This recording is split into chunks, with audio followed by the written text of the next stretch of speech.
l'Union française des centres de sauvegarde de la faune sauvage est composée de 31 centres qui recueillent partout en France les animaux sauvages, blessés, malades, mazoutés ou en difficulté, pour les soigner en vue de les relâcher dans leur environnement naturel. Au-delà de l'image de clinique pour animaux, l'UFCS, ainsi que les 31 centres qui la composent, recherche et étudie les causes de destruction de la faune sauvage et participe au programme de restauration d'espèces menacées dans leur milieu.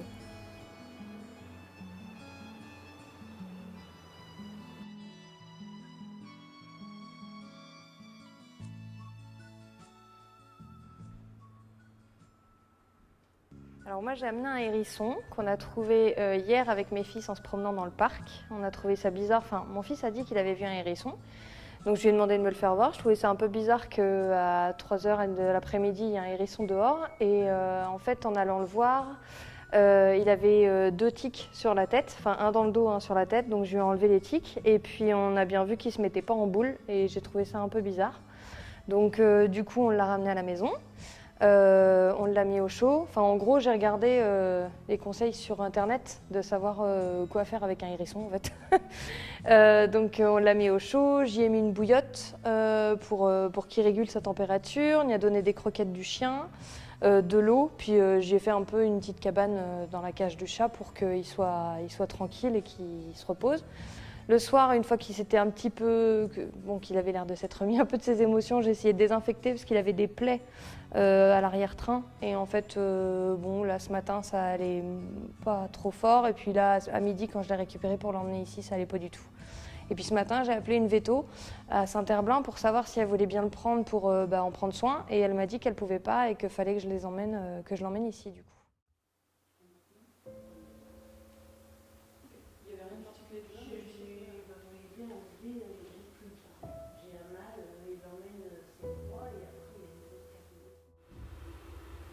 Atteint d'un traumatisme crânien, cette chouette effraie, victime d'un choc avec un véhicule, est l'une des espèces d'oiseaux le plus touchées par le trafic routier. Donc je suis venu ramener une chouette effraie. Je l'ai percutée hier soir avec ma voiture. On ne pouvait pas la laisser là, on voyait bien qu'elle ne pouvait plus voler. Donc du coup, on a contacté la LPO qui nous a orientés vers le centre vétérinaire ici. En fait, on l'a mise dans une cage à chat et on l'a isolée de la lumière pour pas la stresser. C'est ce que j'ai lu sur Internet.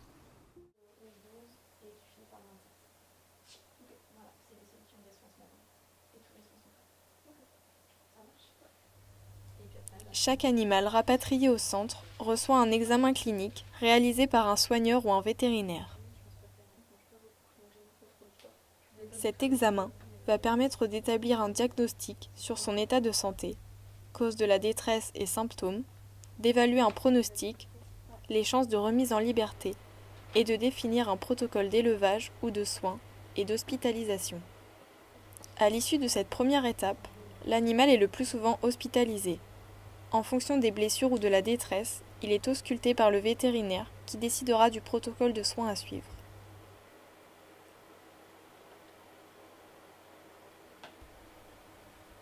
Souffrant d'une fracture du coracoïde droit, os qui tient l'aile au reste du corps, ce vanneau huppé, oiseau commun des plaines de nos régions, a été opéré par le vétérinaire.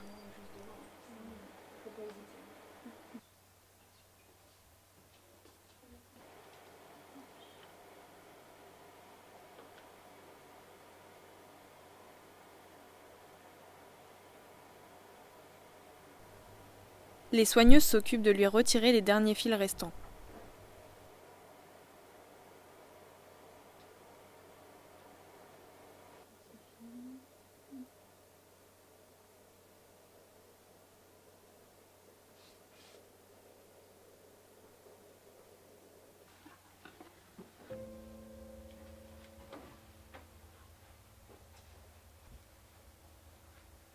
Le hérisson d'Europe détient le triste record de l'animal le plus accueilli au centre depuis ces dernières années.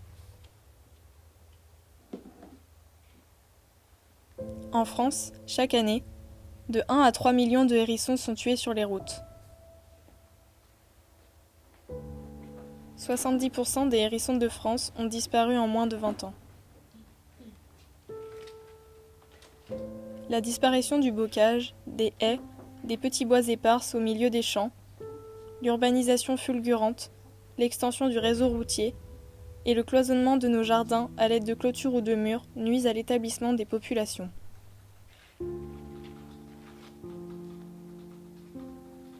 L'épandage de pesticides sur les cultures fait disparaître sa nourriture ou l'empoisonne, soit directement, soit lorsqu'il ingère ses proies.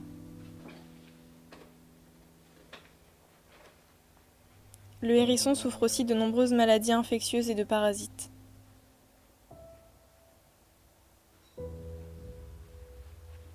Si l'on ne fait rien, des ONG estiment que cet animal, vieux de plusieurs dizaines de millions d'années, pourrait bientôt venir à disparaître d'ici 2025 seulement.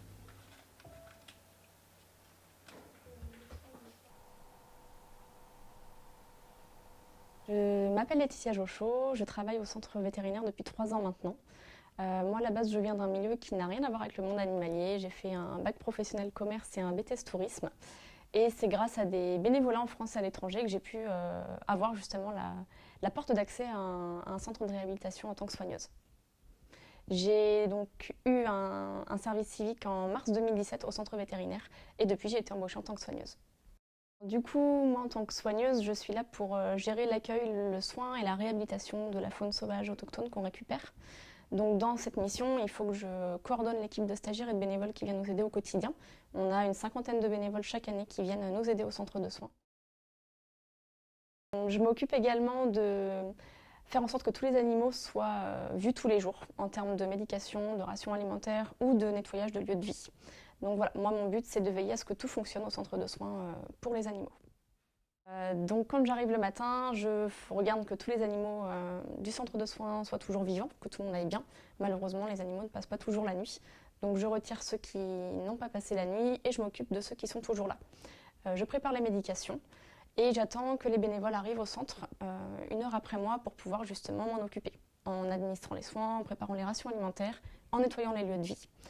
Je répartis les bénévoles sur différents secteurs. On a 3 secteurs au centre de soins. Le secteur hospitalisation avec les animaux en soins intensifs. Le secteur box volaire avec les animaux qui nécessitent encore de la surveillance mais qui sont sur le point d'être relâchés.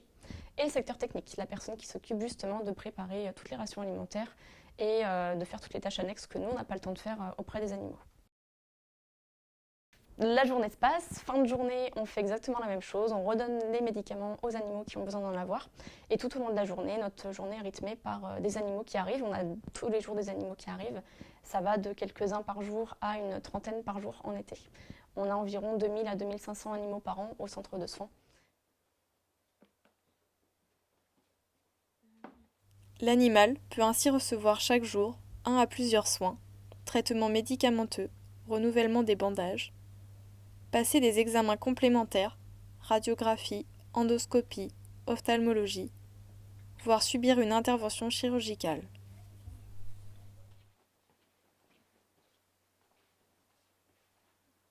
Ce faucon cresserelle, rapace diurne capable d'effectuer un vol stationnaire, souffre d'une fracture ouverte au niveau des ailes.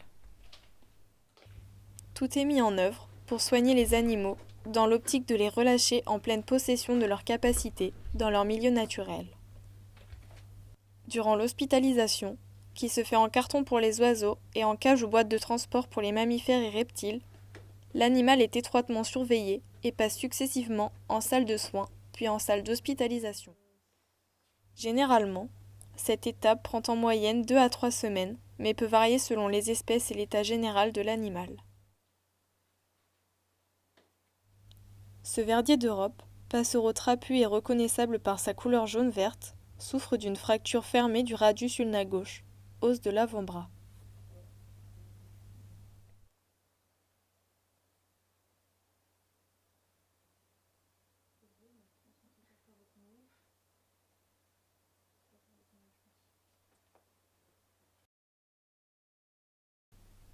Cette chouette effraie, malmenée par les superstitieux, car à la base de nombreuses légendes, souffre elle aussi d'une fracture fermée du radius ulna gauche. Ces 3 animaux vont passer un examen radiographique. Selon le résultat, l'animal sera soit opéré, soit mis sous protocole de soins, soit euthanasié.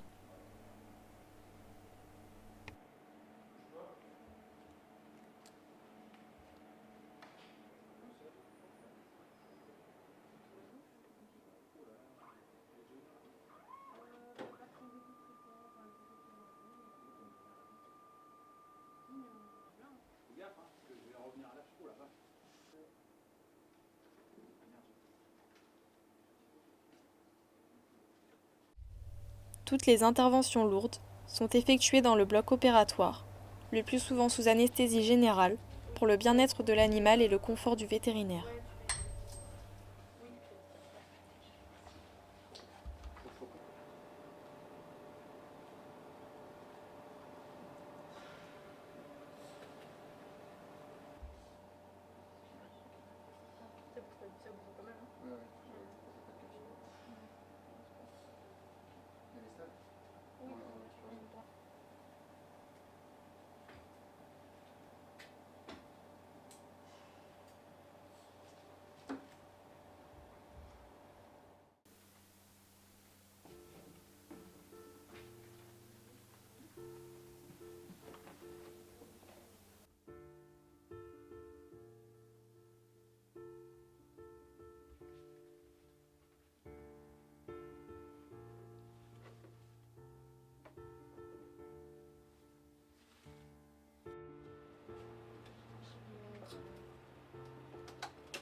Après l'hospitalisation, en carton ou en cage, lorsque l'animal est rétabli, il séjourne quelque temps en box d'hospitalisation, espace dans lequel il va pouvoir recommencer à se déplacer plus librement.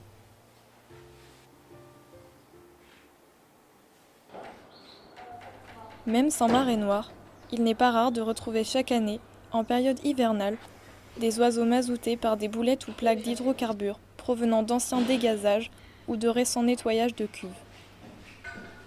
Le pingouin torda, autrement appelé petit pingouin, est un oiseau qui passe la majorité de l'année dans l'océan Atlantique, nichant sur des falaises ou des côtes rocheuses. Le pétrole a pour effet de coller les plumes de l'oiseau, leur faisant perdre leur fonction d'isolant thermique et d'imperméabilité. Un oiseau mazouté se refroidit très vite, perd de l'énergie, ne flotte plus, ne s'alimente plus, et donc s'affaiblit très rapidement. Le lavage consiste en plusieurs bains d'eau chaude à 42 degrés avec ajout de savon afin d'éliminer les traces d'hydrocarbures sur le plumage. Le corps de l'oiseau est plongé dans le bain et de remous sont réalisés à la main pour créer des turbulences entre toutes les plumes qui, combinées à la température de l'eau et au savon, vont permettre de décoller le pétrole. Ainsi, à l'exception de la tête, qui est préalablement lavée à l'aide d'une brosse à dents douce, les plumes ne sont pas directement manipulées pour éviter toute cassure ou dégradation des barbules qui compromettraient l'étanchéité future de l'oiseau. Quand les traces d'hydrocarbures ont disparu du plumage, l'oiseau est alors rincé. La dernière étape consiste à sécher l'oiseau à l'aide d'un puissant soufflant d'air chaud et de lampes chauffantes. À ce stade, les plumes de l'oiseau sont alors propres, sèches et prêtes à retrouver leur fonction d'isolant thermique et d'imperméabilité.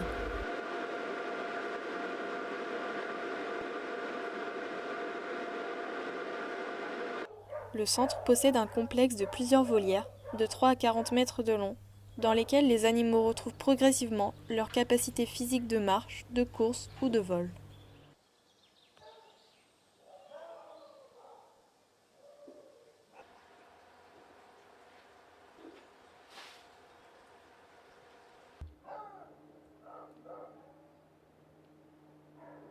Donc, je suis Julie Bottman, je suis vétérinaire au centre de soins de la faune sauvage depuis septembre 2019 où j'ai rejoint l'équipe de vétérinaires qui est déjà constituée du coup de Philippe Gourlet qui est le responsable vétérinaire du centre.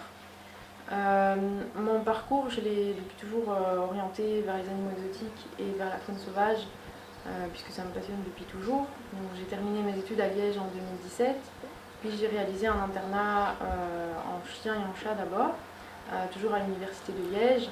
Ensuite, j'ai réalisé un second internat à l'université de Liège également, en nouveaux animaux de compagnie et un petit peu de faune sauvage. Et ici, depuis septembre 2019, j'ai rejoint l'équipe du centre de soins ici à Nantes. Et je pratique encore un petit peu la médecine des nouveaux animaux de compagnie au service NAC en fait, du centre hospitalier vétérinaire.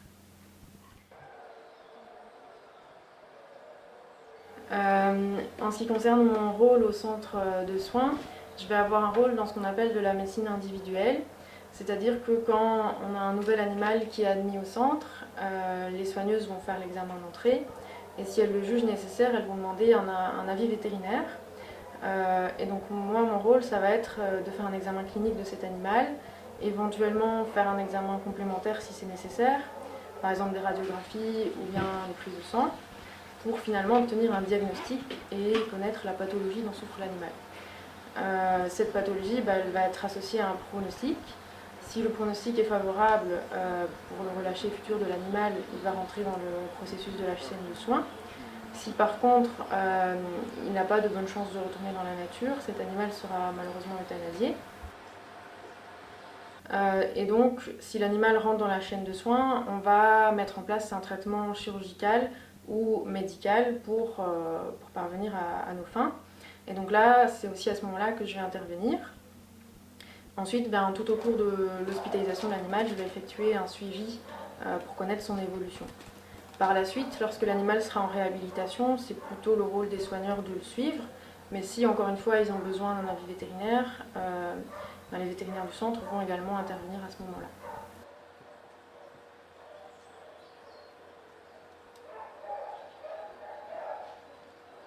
À côté de ça, on a un autre rôle qui est un rôle de médecine des populations, où chaque individu qui vient au centre est en fait utilisé comme sentinelle de son espèce, en fait, comme représentant de son espèce, qui va nous permettre de connaître de quelle pathologie souffre la population dans son ensemble dans la nature.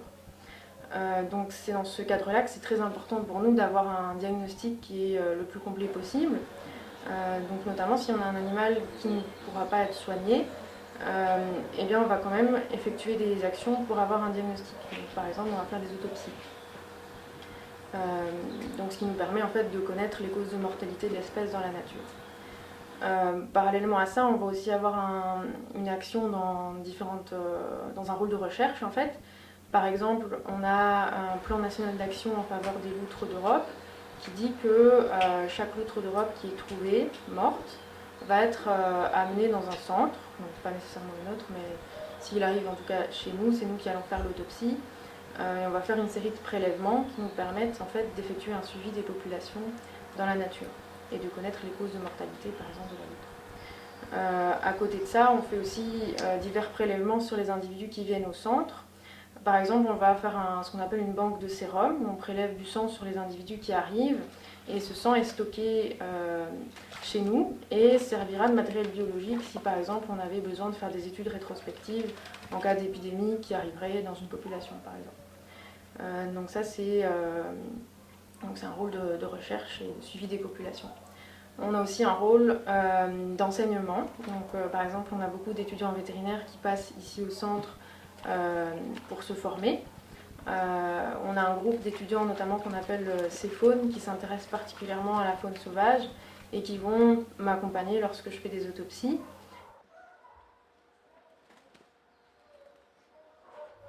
L'étape volière peut durer plusieurs semaines, voire plusieurs mois, le temps nécessaire pour que l'animal puisse récupérer l'ensemble des facultés nécessaires à sa survie en milieu naturel. Déplacement, recherche de nourriture et reproduction.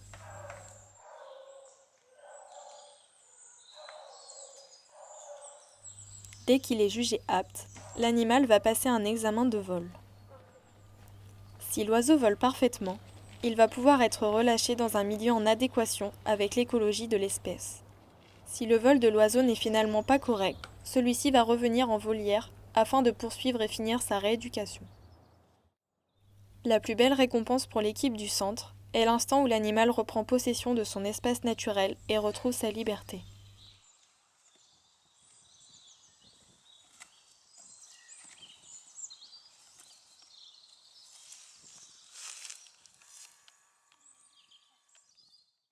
L'animal laisse derrière lui les soigneurs, vétérinaires et bénévoles qui accomplissent quotidiennement un travail extraordinaire, permettant à l'animal de rester sauvage après ce long chemin vers la liberté.